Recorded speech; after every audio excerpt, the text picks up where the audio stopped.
Welcome, guys, to another edition of the new podcast series, Summertime Buzz, where we give the buzz on what's new on campus and what's here to come for this upcoming semester. Here with us, we have professional from the Wellness Center, Mr. Jeremy Vargas. Welcome. And we also have an associate student as well on campus, Mr. Thomas Palacio. Welcome as well. Thank So, you. before we get into this, we all know, right? Every individual, we go through this thing called anxiety, right? Mr. Vargas is here to go in depth with what that is. So can you tell us a little more about this? Well, thank you for having me on the podcast No series. problem. Summertime buzz. I Yeah, love it. buzz. Um, Anxiety is something that we all as human have. Right? If it as constant as the air we breathe, for stress about something, and even more so for upcoming students or students that are already here at UB, um, stress now a norm, right? The issue is how we deal with it. So I just want to touch base on anxiety and like the original way how I learn anxiety actually. Um, the main theory is that when we were hunter gatherers, we tend to survive more if we worried a lot. And the ones that worried more lived longer, so they procreated more and made more people. And it was beneficial to worry about if they have one jaguar outside of the cave or one bear or something or a natural disaster. For us now, though, we've outgrown those things because we don't live in a jungle. We live Yeah. in the concrete jungle, right? We have roads, we have safety and security, light all day, all night. So our thought process is more about the things, the imaginative fears we have. And that same prehistoric brain, it continues to develop and has developed a need to worry about things we have actually no control over. Go Um, ahead, Thomas. When he touched on the hunter gatherer mindset of, we came from those people, obviously. Those are our ancestors. And our DNA still remembers that. And like he said, if we didn't worry about the bears or the wolves and protecting our tribe, we wouldn't survive. But now we're in a whole new generation. We're in a whole new world, actually, from 10,000 years ago. We don't have to worry about being eaten by a bear. We don't have to worry about getting rained on. We don't have to worry about our thatches burning down. So I think in this day and age now we have to figure out a way together because we're all intelligent. We got to figure out how to manage anxiety and how to channel it into other things, channel it into other characteristics that will benefit everyone. A lot of people may not know that they're suffering from anxiety. How could you tell me about an individual that suffers from anxiety? that one very good differentiation. They're suffering from anxiety because, like I said, all of we have anxiety. We kind of need anxiety. That's what makes us pay our bills on time, do our Yeah. homework on time, submit our work on time. These worries, they're normal for us. So when you talk about suffering from anxiety, when to know if it's normal worry versus an excessive amount of worry. Uh, One of the biggest thing is clinically significant distress. In a whatever diagnosable criteria for any condition, that are one of the things that needs to be met. Hmm. Clinically significant distress. Okay. It's worded that way because What does that mean? it's the differentiation between normal everyday life to having to struggle with it. Mm. You could get up in the morning and worry about if it's going to rain, if it's Okay. going to be sunny. Yeah. Then you put on a sunblock, you put on an extra long sleeve shirt, Yeah, you or you carry prepare. an umbrella. You prepare for it. But when that worry becomes something that takes away from your everyday living, you start to worry about if it rain outside, then make I just stay home. Like I avoid going Okay. to doing the things that are Okay, okay, important to okay, me. okay, okay. Then it becomes clinically significant So like distress. so like in the case of someone who doesn't want to go to a sporting event because they feel like they can't play that sport, instead of preparing and training, they just cancel it all out and stay home. So Something like that. that's a good example because it's a multifaceted example, meaning that anxiety definitely is playing a role there because you're worried about if you're going to perform, you're worried about if other people are going to think that you're good enough, if you think you're good enough. Um, but then there might also be other things there too, because Right. maybe you have a very hectic schedule and you can't go practice the way you want to practice, so you feel Right. like you're not perform the way Right. you can perform. We all suffer from it, and the way it might affect us comes in different shapes and forms depending on the individual. And for me personally, I, just like any other person, suffer from anxiety as well, as it may relate to sports, as it may relate to my educational life, especially the educational life. That's why we're here at this moment to give information as to you're not alone. um, Coming into a new environment, which is the university, we have able professionals and individuals here to help combat how you're feeling and deal with this in a positive way. I would hope that I'm able to provide some support for our UB students, new and existing students as well, right? A lot of times we don't understand how difficult it is to transition from a high school setting to a college professional Factual, degree, factual, right? factual. It's kind of hard for put yourself in that mindset of saying, I no longer have to rely upon my support system, my parents, for my uniform, for my food, for my My stuff. teachers, Exactly. You then teachers, don't call teachers don't from a follow you about. college, and that's stressful, Yeah, right? The yeah. anxiety that is attached with that, it's sometimes hard to process. Yeah, like I feel like one other way that people would have high mental pressure from anxiety would be based on the financial side as well. A lot of people that might have ways or outlets as to say pay for school.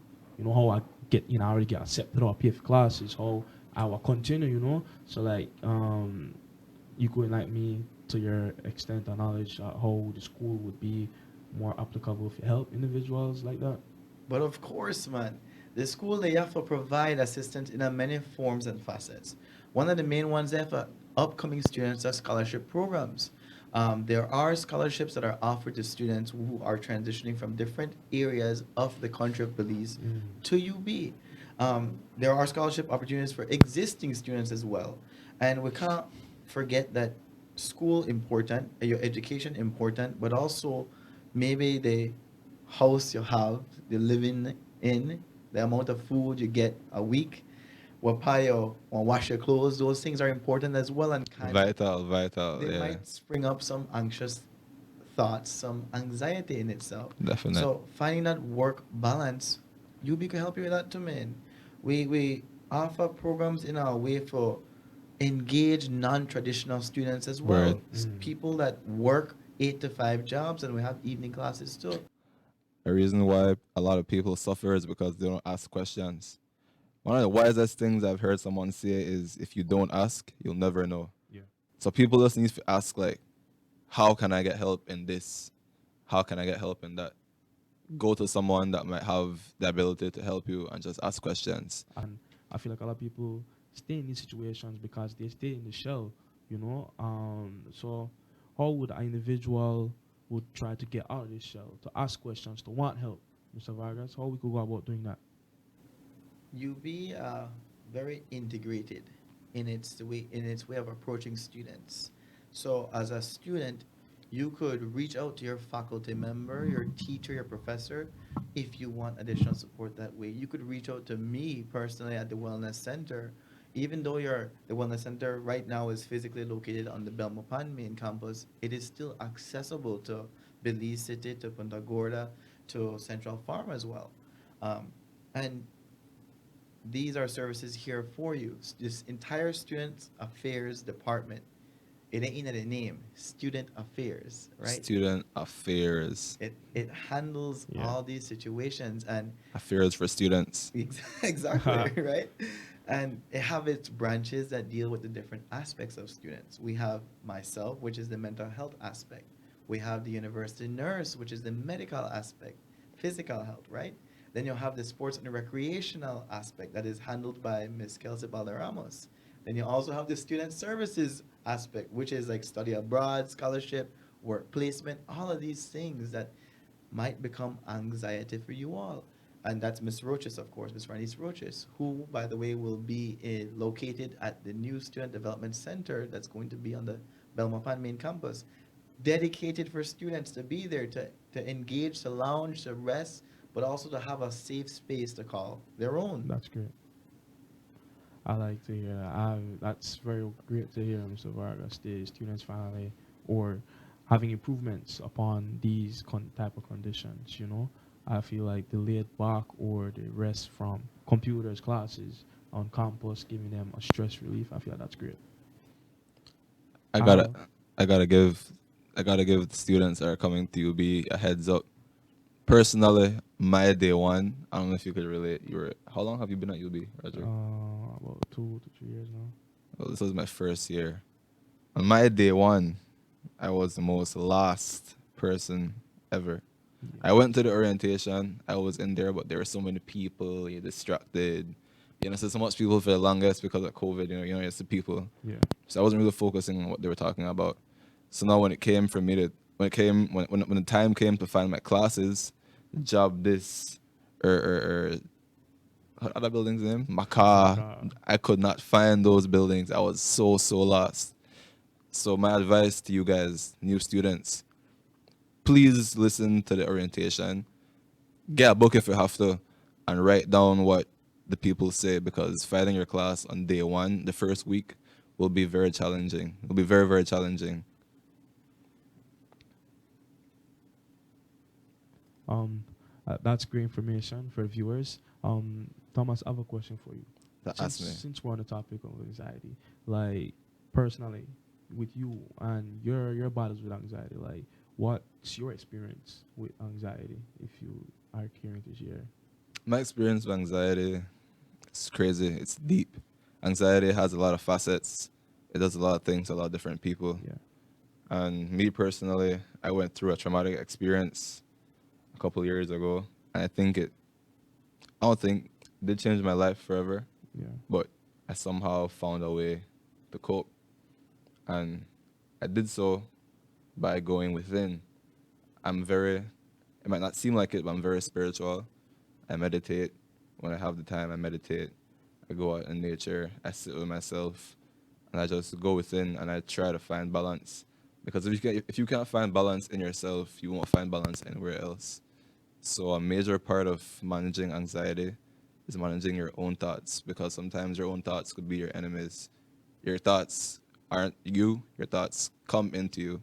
So if you could just filter them out and see what's important in your head, I think that's a good stepping stone to overcoming anxiety. Is there a point that you come to like, all right, I need a reset. I need to go meditate. Is this something you practice routinely, or is it something like, all right, I've had enough, or let me just take a break? No, definitely sometimes it gets horrible, like for example, in those dark times, Yeah, you do dark things. yeah, You know, you go out clubbing. Can I say these things? You go out clubbing. You're exposed to drugs. You're exposed to alcohol. You're exposed to a lot of things. Stimulants yeah. to numb yourself from what you're actually feeling, and those things only leave you feeling empty and depleted. And I'd usually resort to that when I felt most alone, and I came to the realization that that wasn't the way at all. That wasn't helping me or anyone around me. I lost a lot of friends, a lot of relationships, and I came to realize, I'd say 3 weeks ago, I've been kind of clean off of doing any kind of illegal substances. And I'm That's proud of great to myself hear. for that, because coming to college, you'll be exposed to that. People are going to say, hey, yo, Yeah. make way. You'll be exposed to that. And it's up to the individual to either say yes or no. Saying no is a very powerful thing, by the way. With students that are close or in the same role as what Thomas has been going through or had been through, what's the advice or what method would you use with these students that are going through anything of the sort? That depends really, because every student is different. You can't just take one blanketed approach and apply it to every student. We take a problem solving approach. Yes, that's a way we apply to each student, but each problem and each solution looks different. Thomas says meditation works for him and looking inward works for him. So we would probably focus more on that, finding ways to improve on his meditation skills, finding ways to find peace in a otherwise chaotic classroom or group setting, right? So that would be the focus for him. but somebody else might be more active, more driven. They want to be the best at something and they put themselves into it altogether. So then for them would be time management or figuring out what avenues or activities can build on their value system and help improve them in that way, right? Because anxiety, they have to stay. Let's be very, I need to be very clear and honest about that. It's going to be here. It isn't about getting rid of anxiety. It's about having a better relationship with it so it doesn't control, it doesn't dictate, it doesn't hinder you. Because it's a tool. It's a tool that we can use to fuel our growth. And Thomas has done an excellent job at using that to his advantage. He's here sitting down talking to us and he's collected, he's calm, yes. And I'm sure that is done with great effort through all the experiences he has gone through all the meditation techniques he has employed within his use. So that's a feat on its own. While we want to continue this amazing conversation, we'll have to cut it short. For the viewers, don't go anywhere. We'll be right back.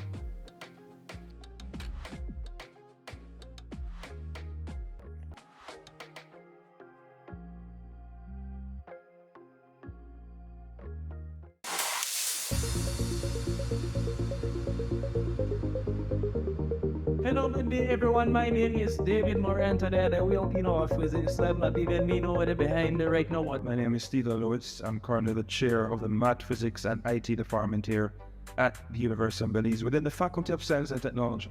And the programs I'm going to be focusing on are the Associate Degree in Mathematics, the Bachelor's Degree in Mathematics, and the Bachelor's Degree in Statistics. Some of the courses that are offered within the Associate Math program, for example, include your algebra and calculus courses, you have your statistics courses, you have discrete math. At the bachelor level, you have advanced algebra courses, for example, linear algebra, advanced calculus courses, you have advanced statistics courses, as well as some analysis courses.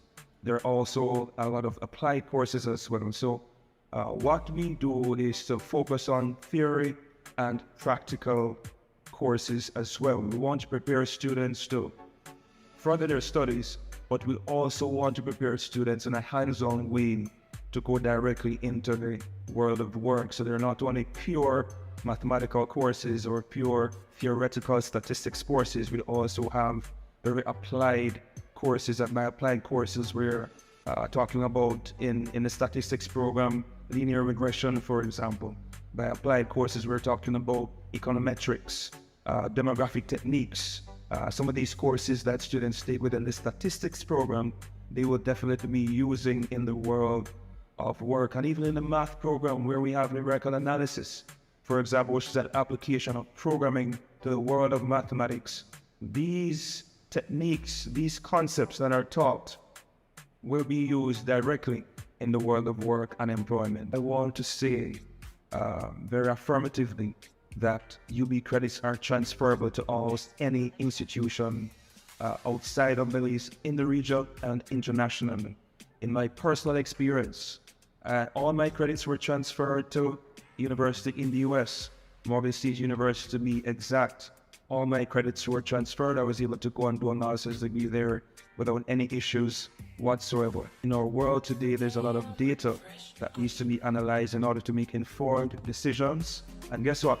With a bachelor's degree in statistics, you will be equipped to thoroughly analyze data and to make informed decisions and to help supervisors, CEOs, ministers make informed decisions as well. How do you use these programs to serve the country of Belize, or how it may be applicable even globally? All right, I want to zero in on statistics because in this day and age of artificial intelligence, big data, data mining, data analytics, the heart and core of that is statistical analysis. Without statistics, you will not have artificial intelligence. Without statistics, you will not have data mining. Without statistics, you will not have data analytics. So that is an extremely important application of statistics and locally. But we could also look at the national statistics system. So when we developed the bachelor degree in statistics, That was in conjunction with a push to expand the national statistics system. So it's not just the program at UB, but also the other statistics organizations in Belize. And guess what? Program that we offer at UB, the Bachelor's in Statistics, is gonna help to integrate the national statistics system regionally throughout the Caribbean. We're gonna be facilitating that development of statistical analysis throughout the region. So guess what? Our program is extremely relevant, not just locally, but internationally, regionally, and internationally. And I must also highlight the point that our leaders, our political leaders, are in need of proper data analysis. Without data analysis, they cannot make proper and informed decisions. So yes, our programs are sure relevant. Where will these graduates from the University of Belize, who after they have completed these programs, are jobs readily available, and what is also the earning power that you may have with the degrees in these certain programs? Okay, so our graduates assimilate into almost any sector of society with a degree in mathematics. As I said before, you can adapt to any work environment. Just a quick example, we have a number of our graduates who went on to do master's degrees in the US, different US universities, and they are currently employed at Walmart. But guess what? They're not cashiers. They have big positions behind the scenes. They're in charge of the statistical unit, the information systems unit. They're in charge of the information administration at that institution, at that organization. So with a degree in mathematics, a number of our students have gone on to teaching.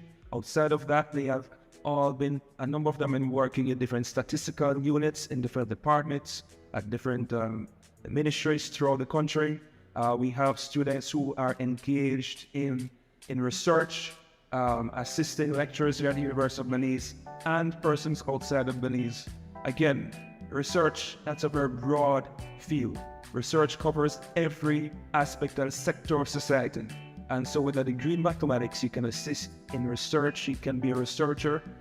We also prepare to do further studies, master's degrees, PhDs.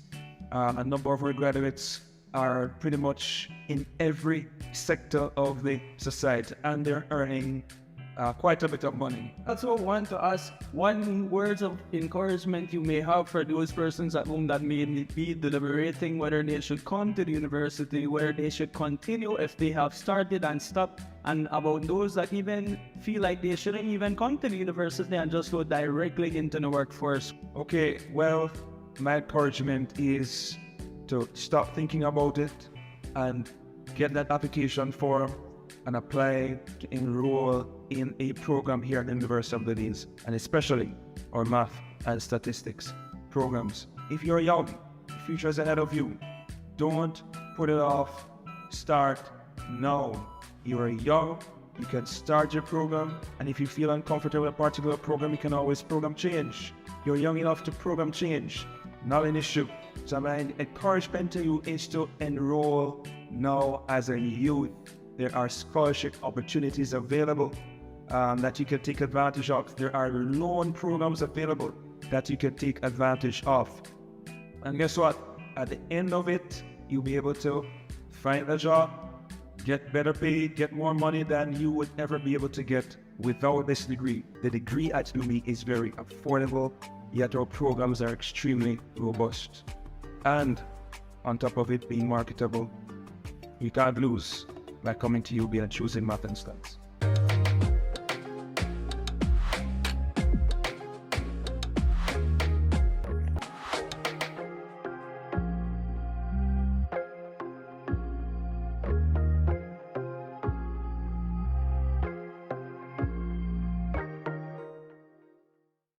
And we're back to continue this discussion about anxiety. If you missed us, we've covered what anxiety is, causes of it, and how we can, with our own experiences, cope and control.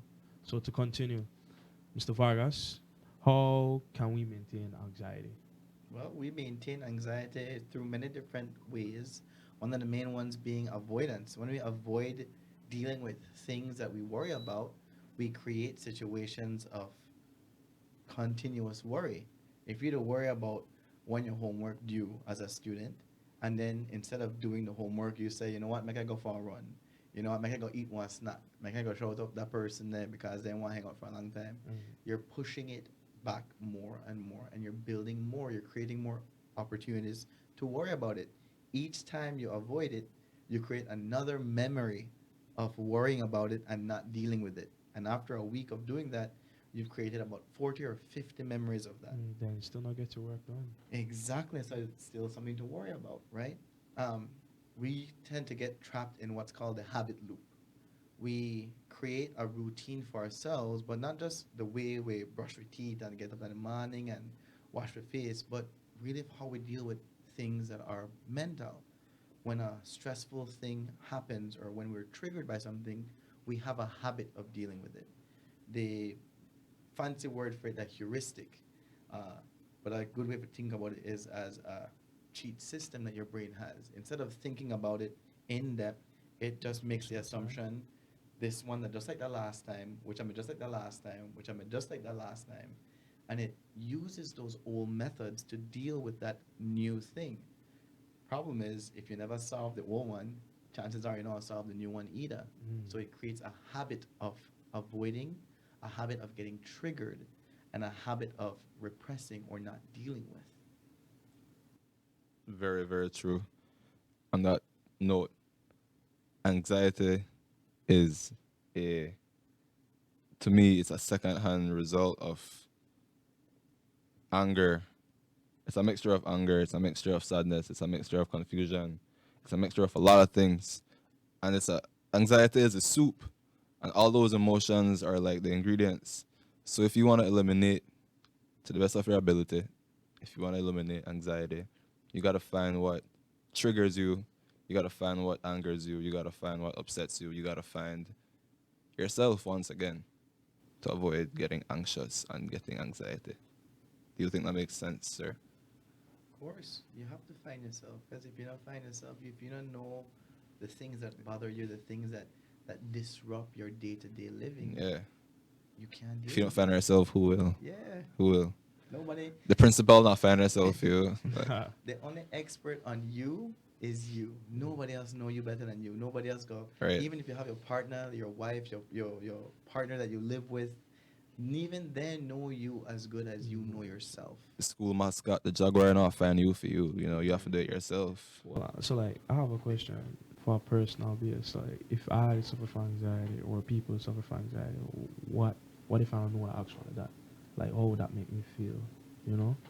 If you don't know what it's like, Yeah. if you can't recognize those Yeah. triggers, well, that what the habit loop is really. When you don't recognize those triggers, you tend to relive this situation over and over again. And then when you decide to ignore outside people who might come into your life and say, you know what, I noticed you've been struggle with this, or you said something what kind of bother me, and leave it, and I want to talk to you about it more. When we ignore them, we maintain the habit loop. We forget that we have social support.